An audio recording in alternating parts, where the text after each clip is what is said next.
The most broken card out of Modern Horizons 3 may not actually be Nadu or really Psychic Frog all too much. Let's be honest here, Psychic Frog needs to be probably banned in every format it's legal in. But when it comes to something like Legacy and heck even Vintage, a lot of opinions came out of this past weekend's Eternal weekend. And that's what I wanted to break down today. There's a lot of hot flack going towards Vexing Bauble, a relatively innocuous Modern Horizons 3 artifact that has changed the landscape of Eternal Magic. We're gonna go through some of the gameplay from Eternal weekend. We're going to go through some responses from some very informed community members and try and come to an ultimate decision and highlight a point of if Vexing Bauble also needs to go alongside, again, the likely Psychic Frog. It starts from this tweet from BoshnRoll. Now, this one's been kind of blowing up all over. So in my opinion, after Eternal weekend, Vintage rules right now and Legacy is awful. And I think a lot of people can have that opinion. My personal opinion is that as someone who's getting into Legacy, which I'll hop into in a second here, I think it's a great time to get in because the metagame is like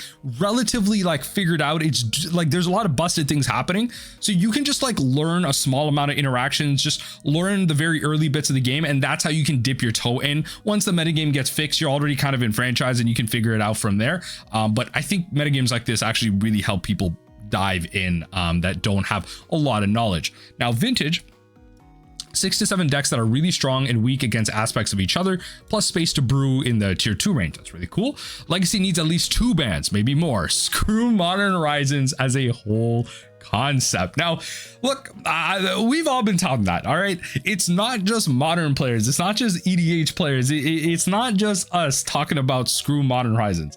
The Vintage and Legacy players have been going off about this as well. Pleasant Kenobi's like, Modern Horizons freaking blows, bigger existential threat to Magic than any other Universes Beyond stuff. And I would say that's technically true now, but eventually Universes Beyond is going to pretty much turn to Modern Horizons.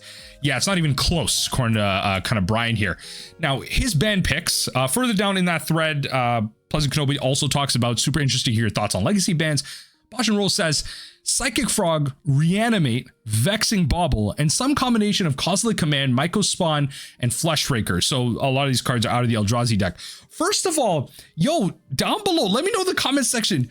Kozilek's Command is a busted Magic card. Like, can we like acknowledge that? Like, I'm gonna make a video on that like later in the week, but like, yo, when you really break it down, that card is nuts. And we're actually going to see how crazy it is in gameplay of Legacy Eternal weekend coming up. Like, the card is insane when you really break it down. But Reanimate is a really hot one. This is one of those like format identity type of cards. Psychic Frog, good riddance, and Vexing Bauble is going to be one of the primary focuses of this video. Less passionate, but I have eyes on Nadu as well, because screw that damn bird. We recorded an Eternal Glory pod that comes out later this week for anyone that wants to hear the full conversation. So we'll see it later in the video, but the episode is coming out on Friday. I just discovering this podcast myself. I'm 100% listening to this. We got some big hitters in here. We got Thraben Yu, BoshnRoll, Brian Cook. Like, yo, we got some heavy hitters in the Eternal Magic scene. So definitely added this to my list of podcasts to hit up. But I think this is a very good starting point.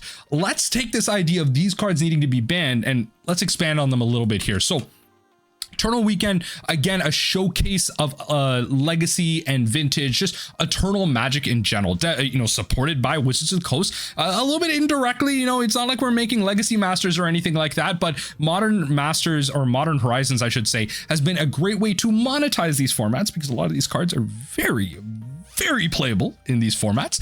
And so with that, we have the top decks and the winners from the North American Eternal weekend. So straight out of SCG Con, let's take a look at what's going on. So American Vintage Championship, look at all these crazy rich people right here owning Black Lotuses. Some of them might be borrowed, so Esper mid-ranges, Esper Control, Dimir Control, Doomsday, Oath of Druid, Mono Blue Shops, Paradoxical Outcome. So Esper Control, Esper and Dimir Control at the top. Shout out to Loros breaking every single format that it's available in. Psychic Frog is being a format staple in everywhere that it's printed. Can you imagine this card actually doing this much? I mean, yo, in Legacy, it pitched to Grief and Force of Will in the same deck. They banned Grief. It's still pitching to Force of Will. It's still doing so much. It's enabling so many graveyard shenanigans. It's using the dead cards in your hand. This card is the bee's knees alongside a lot of it. But we're not here to talk about Vintage. I'm not too versed in Vintage. I like Vintage. I'm here to talk about some Legacy. North American Legacy Championships. So we got a top 8 right here. Shout out to everyone that top 8'd here. Mystic Forge combo, 3 of them. Bant Nadu, which these 2 we're going to come to in a second. Cephalid Breakfast, Rakdos Painter. Shout out to the Painter player. Shout out to the Painter player. Death and Taxes, Demir Reanimator. Now, we're going to get into the game specifically. The cards I want to highlight here, right? So you got... you got Mystic Forge combo, and where is the damn card right here? Where Mystic Forge? So look at the top card of your library at any time. You may play, you may cast artifact spells from the top of your deck at any point. So you're just playing a bunch of stuff. You're doing busted things. You got Karn the Great Creator. You can imagine stuff like Voltaic Key, Candelabra, Basalt Monolith, Grim. You can imagine how these cards coming together can do a bunch of busted things, especially with 4 One Rings and 4 Vexing Baubles in the main board. Why? Why do we want to stop free spells that bad? It's just gotta be forcible, right? Gotta be forcible. Maybe that, what's that black one that thought seizes you? Maybe that Grief's banned. What? Right? Is it that bad? I mean, go to Bant Nadu. 2nd place, Bant Nadu. I'm already burying the lead here, the gameplay that we're gonna watch, but using Nadu Winged Wisdom, Allosaurus Shepherd, Endurance, a little bit of graveyard here, Collector, oof. As some anti-artifact hate. Cradle as a 4 of. Crazy stuff. No Vexing Bauble. Man, this is just a busted combo deck. This is just a deck. Think of modern Nadu. Banned out of the format. Busted all over. Just so many things, right? Green Sun Zenith, Court of Calling, Natural Order, right? Like you're grabbing Crater Hoof Behemoth. You got so many 1-ofs to stop other decks. Like 2 very busted decks doing busted things. Why is the format so degenerate? Because that's not what Legacy is, folks. Legacy is a format of back and forth. It's a format of intellectuals. Because as Brian and BoshnRoll is going to say in a second, Legacy is a format held in check by Force of Will and Days. So many cards are kept off of the ban list because of Force of Will and Days. Because you have this free counterspell that can stop so many busted things. A lot of these busted decks, these combo decks, have to do other things to circumvent the Force of Will, to play around the days. If you want to combo off early, you have to accept the fact that if you have no extra mana, you're playing into days. Do you want to make that choice? And if they have Force of Will, well, they just have it. I don't have the Thoughtseize effect in my black deck to take it out of them, right? Like, you don't have that. So what happens when those things don't exist? What happens when you're able to stop them unanimously? What happens when Vexing Bauble takes over the format to stop all of the free effects? I mean, let's take a look at the video here. I got some timestamps on my notes here. This is game 1 of the finals of Legacy Top 8. So we already know how this ultimately ends, but Mystic Forge versus Nadu Elves, Kelvin Wallace on Mystic Forge, Nadu Elves, 2 combo decks that are doing busted things. Let's start off over here. So I'm actually just gonna bring myself maybe down here. And just here, I'll put up the audio here. Could hope to play. And maybe we'll just put the headset on. The Legacy Championship and at an eternal weekend. It's been a terrific celebration of Magic's oldest formats, and hopefully we will have a thrilling conclusion. We're about to get off to a ton of meta here. Around the world, wherever you are, thank you for choosing to join us and hang out with us here as part of this broadcast. It's been our pleasure. Into the key. To bring it to you. Bang. And untap the monolith. The sparks fly now in our final match here between Kelvin Wallace, Bang. Bailey Sarkis, Mystic Forge, Nadu Elves, and into another monolith. Here, look at Wallace go. Oh my goodness. Untap. Unload. Bare mana. Hand. Holy moly. Right? Listen to this now. Yeah, both players with really strong hands. I actually saw that Bailey has the exact configuration of cards that you need to achieve the rare turn 2 kill. So we have both decks here with the turn 2. I'm bearing the lead here, but Kelvin got the turn 2. Bailey got the turn 2. Okay.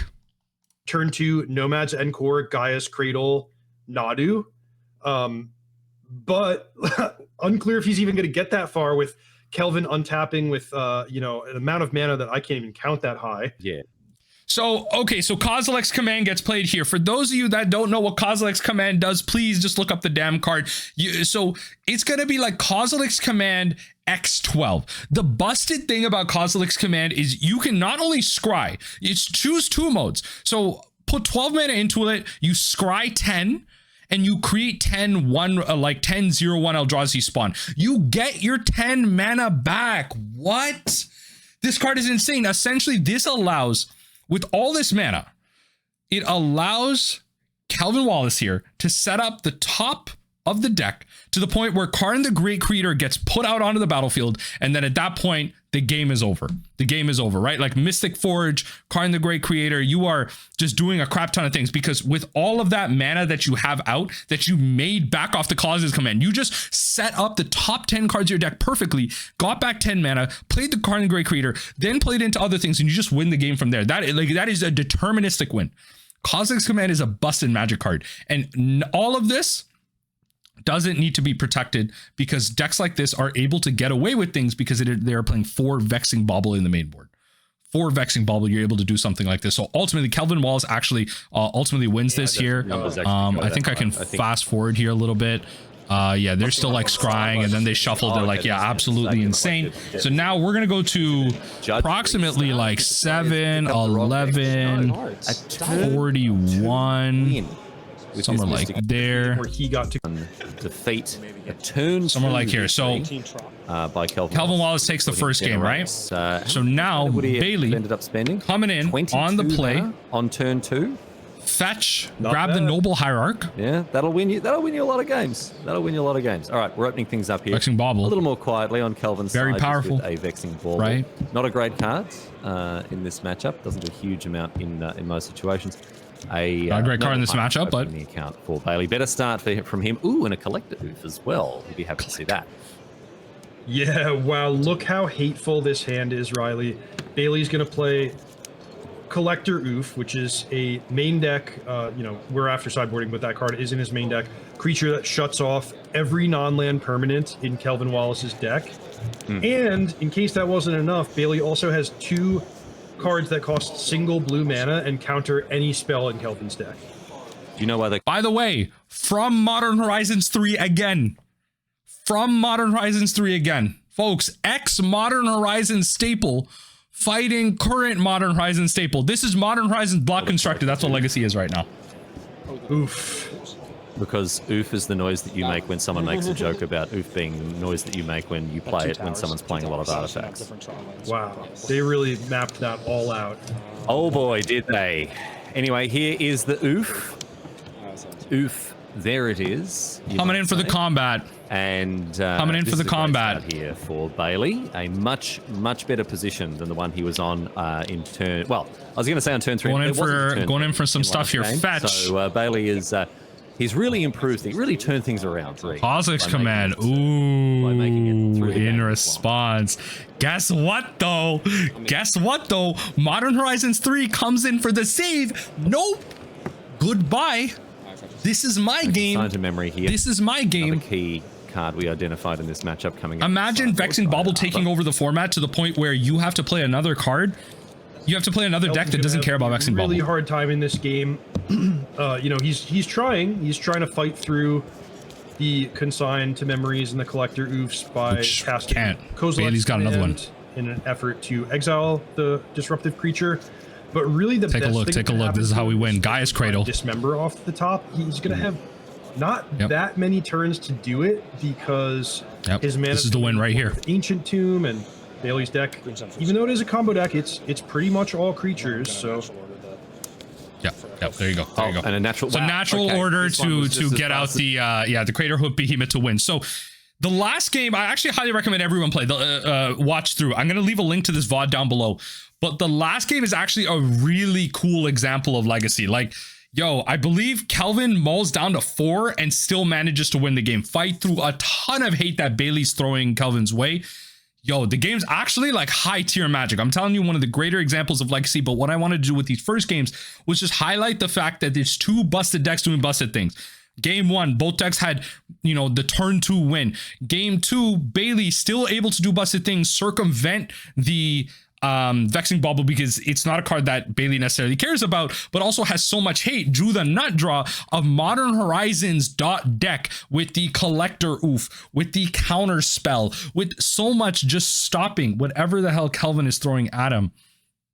Kelvin ultimately ends up winning here, but again, busted Magic cards. So again, Brian talks about banning Kozilek's Command, which, oh, when you talk about it in that deck, when you're able to create all that mana, Kozilek's Command looking kind of crazy as a setup spell. Think of it like, yo, in the, what's that green spell in the Belcher decks in Modern? It's like green and 2, and like you can like look at the top, like you essentially like look for a card and then you rearrange everything. So essentially you rearrange like your whole deck and you set up like a perfect draw. Like, someone let me know in the comment section down below. I'm forgetting the name of the card, but it's very similar to that in terms of a Vexing Bauble. Reanimate's interesting, Psychic Frog is interesting, but again, hopefully that highlighting why Busted Magic is at the top of Legacy right now. So look at the top of the metagame. Psychic Frog at the top of Legacy right now. Vexing Bauble actually manages to make it as one of the top cards overall in the Legacy metagame. Overall, 31% of decks playing Vexing Bauble as at least a 3 of copy. Psychic Frog, almost 30% of decks playing this as a playset. Psychic Frog definitely needs to be banned. Vexing Bauble everywhere. Vintage as a, I mean, Psychic Frog, look at this. Psychic Frog doesn't change places. Still the second most played card in the Vintage format. 23, second most played creature in the Vintage format. Obviously, in terms of cards overall, we have like the Moxes and stuff, but I imagine Vexing Bauble is close to the top there. And something on the ley line of the vote is going to be very important for someone like Dredge. When it comes to, again, the Legacy format, it's really interesting to see cards like Ghost Vacuum, Vexing Bauble alongside the free spells, Consign to Memory as a counter spell against like the colorless decks. Brainstorm still in 51% of decks. If everyone is playing blue, you definitely want to be like Force of Will and Brainstorm go hand in hand. You definitely want to be drawing. And then you definitely want to be countering a lot of things with something like Force of Will. Now, Vexing Bauble, the card that we haven't even touched on in terms of abilities. Let's break this down, right? 1 mana for an artifact. Whenever a player casts a spell, if no mana was spent to cast it, counter that spell. Pay 1, tap it, sacrifice Vexing Bauble, and then draw a card. Now, essentially, this is to stop the free stuff. You can imagine in Vintage, this card is absolutely insane, being able to stop Black Lotuses and Moxes. Now, even the decks playing those cards play Vexing Bauble. Even those decks will play Vexing Bauble, because you need to be able to stop the opposing decks from doing that as well. Because when you want to go off, all you need to do is pitch this card, sacrifice a draw card, and then you play your 0 mana stuff. Then if you have another Vexing Bauble, you can play that out as well. But in Legacy, what this card primarily serves to do is stop the free spells. Now, you're looking at cards like Daze, and you're looking at cards like Force of Will, cards that have hard cast modalities, but primarily are used in a free sense. You also have other free spells that exist in the format, can be cast for free, must be cast for free, whatever it is. But it's primarily to stop the fair blue decks, because it is one of the primary ways and one of the best outs you have against those blue strategies. Because ultimately, when they're able to do their thing, like, you know, reanimate, do Psychic Frog, that's fair stuff. None of that matters, because if you're the Vexing Bauble player, your broken stuff is much better. And that's primarily highlighted to my way of playing Legacy right now. I personally am a Legacy noob getting into the Legacy format, being adjacent to Legacy for years, forcing Modern Mill in Legacy with Dazes and Force of Will to minimal success, finally finding my way into the format with Legacy Painter, a deck that will play 3 to 4 copies of Vexing Bauble. There's always a choice between Fable of the Mirror Breaker or the One Ring, based on how decks are playing it right now. This is a 7th place list from the Legacy Challenge, and when it comes to beating up on the metagame, some of the unique things is not only do you have like a free combo in this deck, right? Like, this is a red mid-range strategy, a red prison strategy that tries to win with a combo of Legacy, Painter Servant and Grindstone. So you name something like blue, and then that way all your main board red Elemental Blast and Pyroblast can counter or destroy anything. That's the power of something like Painter Servant. Yes, you give your blue opponents, the opportunity to have everything in their hand be pitchable to blue. That doesn't matter though when everything you have pretty much destroys everything on the field for them and counters everything that they do. On top of that, you have the Vexing Baubles, and kind of my angle on this is Vexing Bauble is primarily, again, used to stop the blue decks, but there are niche scenarios where you want to use it on your side. For example, you might have something like a Chaos Defiler out. When it enters the battlefield, destroy a random non-land permanent. You choose one for each opponent, so very different in Commander, but when it comes to Legacy, you just destroy target permanent.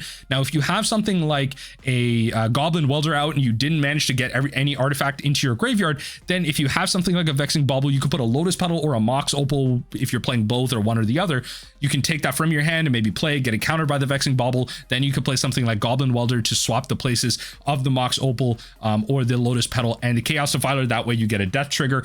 I'm naming a very niche scenario, but I think it's worth highlighting to not only kind of represent the really cool lines and the deep gameplay that you have in Legacy, but also to show that there are very small ways to abuse it on your side, which you need to be aware of. But again, primarily it is there to stop the blue decks. Vexing Bauble is very powerful, additionally because it is tutorable by Urza Saga, another card that sees a lot of play in this metagame. If we back up here, pretty sure if we look at top lands, so this is vintage right now. Urza Saga banned in this format, actually. What am I talking about? Undercity Sewers, it's actually not in the top here. Very surprised. Where is Urza Saga? 15th. Yeah, actually, there you go.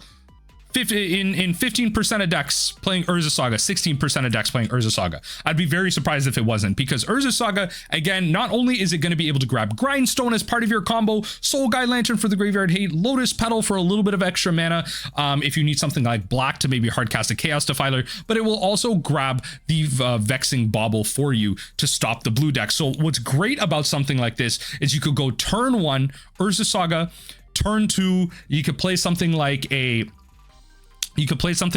Painter Servant, and then turn 3 you added for, you'd get something, you'd play a Painter Servant, and then turn 3 you'd get your Grindstone out, and then maybe at that point, or you don't get your Grindstone out. Regardless, what happens is you tap it for mana, or you could create something like the kind of 0/0 construct token, but you then get the Vexing Bauble out, making it so now your combo is kind of protected. Now at that point, the land you play for that turn could then be something like a kind of City of Traders, or even if you played like a Ancient Tomb the turn before, if you played Ancient Tomb into the Painter, then you could play Ancient Tomb or some type of soul land again. I'm thinking of City of Traders, and then at that point, not only can you get the Vexing Bauble, but then you could cast a Grindstone from hand and still have the mana to kind of go off from there and have it protected by Vexing Bauble. Now you can still get Fatal Push. Fatal Push is very relevant in this format in a world of Psychic Frog, but just highlighting the various ways that Urza Saga and Vexing Bauble and some of the other cards work in tandem in this strategy,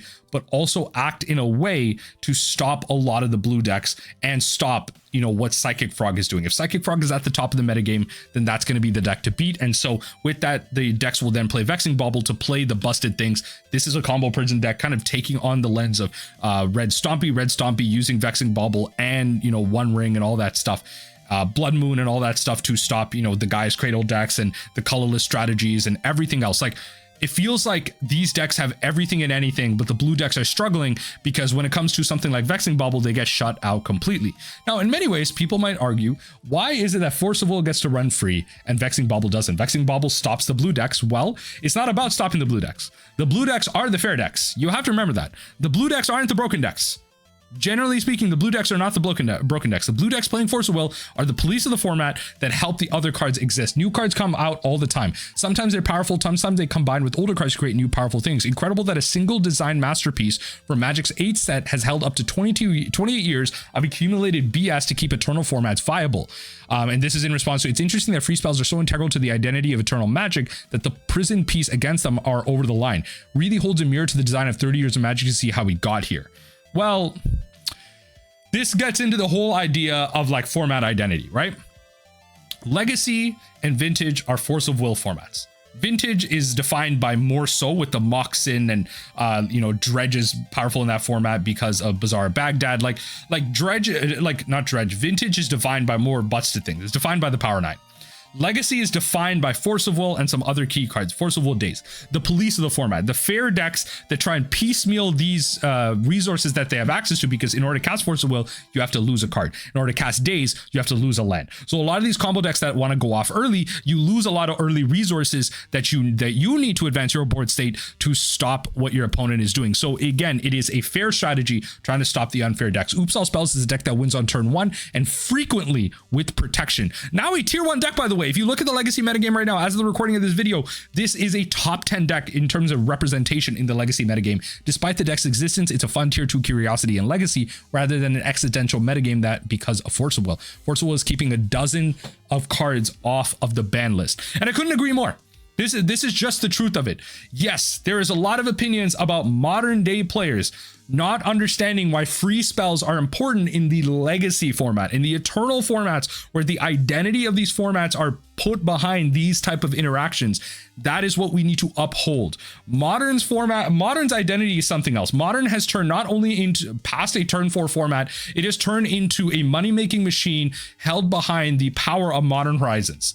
Block constructed. Every 3 years, we get a fresh rotation of Modern, and Modern just becomes a new format. Modern has no identity anymore besides being the poster child of all Universes Beyond, all Modern Horizon sets, and we need to make sure that these other formats have that type of identity as well. We have Pioneer, that is a fetch list format. We have Standard, which is a rotating format, also available on Arena. We have Pauper, which is only commons. We have EDH, which is singleton. We have Legacy, which has the all cards in Magic's history, but with a ban list. And so you don't have access to all cards through that ban list, but you have access to some of the most powerful interactions in Magic that are policed by force of will. In Vintage, you have access to everything, not with the ban list necessarily, but more so with the restricted list. So you tend to be able to play with certain copies of cards, unless you have something like Urza Saga and stuff like that are a little bit too powerful for the Vintage metagame.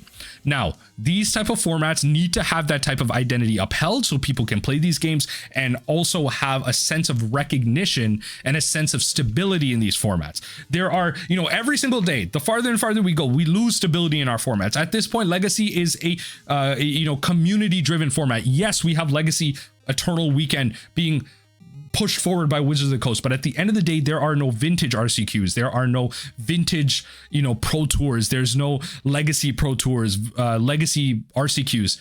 These are community driven formats because Wizards of the Coast can't reasonably monetize these formats, so they don't want to think about these formats. And if you want to uphold the values of the community really loves their identity, they really love their nostalgia, and so we can't have these crazy interactions taking over our Legacy interactions and our Legacy metagames all too much. Now, looking at this Legacy metagame, look at the amount of combo decks in here. I mean, 20% of the metagame is, Psychic Frog blue Dimir deck. Red Stompy. Painter can be kind of classified along this in a small way, but Painter's a combo deck. Red Stompy is like a prison deck. Eldrazi does busted things with their mana. Mystic Forge is a combo deck. Sneak and Show is a combo deck with Dimir, kind of blue elements. Nadu is a combo deck. Doom is combo. Oops, All Spell is combo. Combo.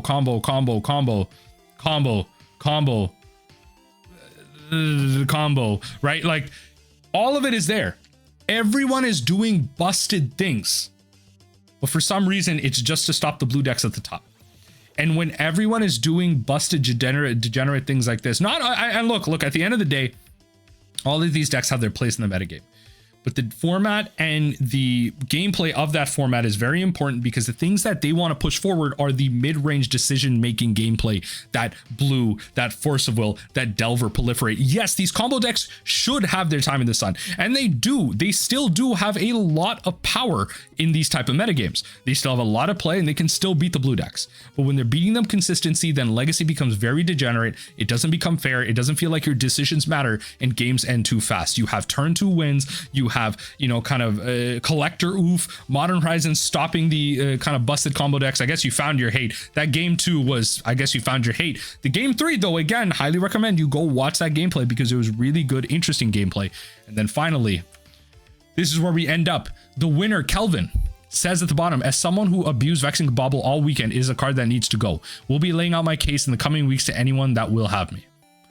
Eternal Weekend 2024 winner playing Mystic Forge combo declares Vexing Bauble is broken and needs to go. Call back to when Eli Cassis won on SCG Open with Miracles, then looked directly into the camera and said, I'm telling you to ban the deck I just won with.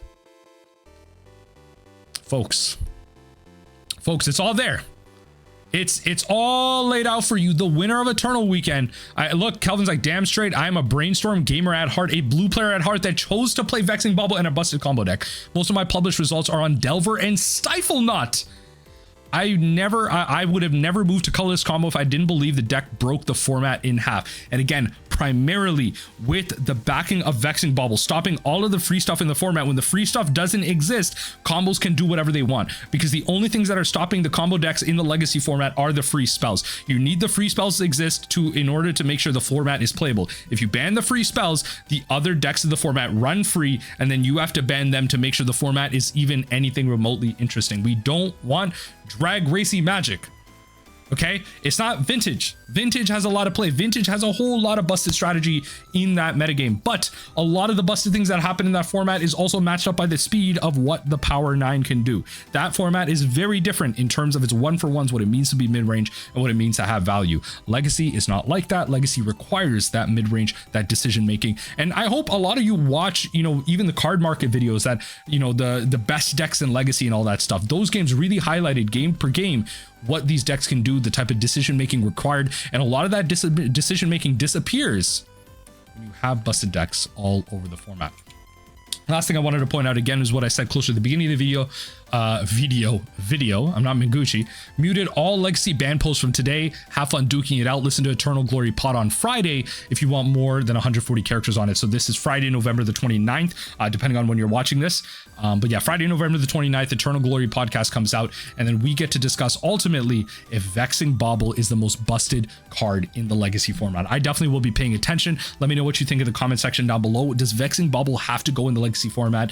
Is there more bans? Should we be banning something like, Reanimate in the legacy format? I'm not informed enough to talk about this, but as someone who's been playing around with Vexing Bauble and definitely been seeing a lot of the conversations around it, I thought it was really interesting and a good point to kind of point out. Shout out to Brian at BoshnRoll for having this type of kind of discussion around it. And I'm excited to see what a lot of these more enfranchised, more informed legacy players on the Eternal Glory podcast have to say about Vexing Bauble. I cannot wait. I'm actually, shout out to that podcast. I'm actually so excited because I love when people come in with their experience thoughts, come in, talk about topics like this, and let's see where we can take the legacy metagame come the bans on December 16th.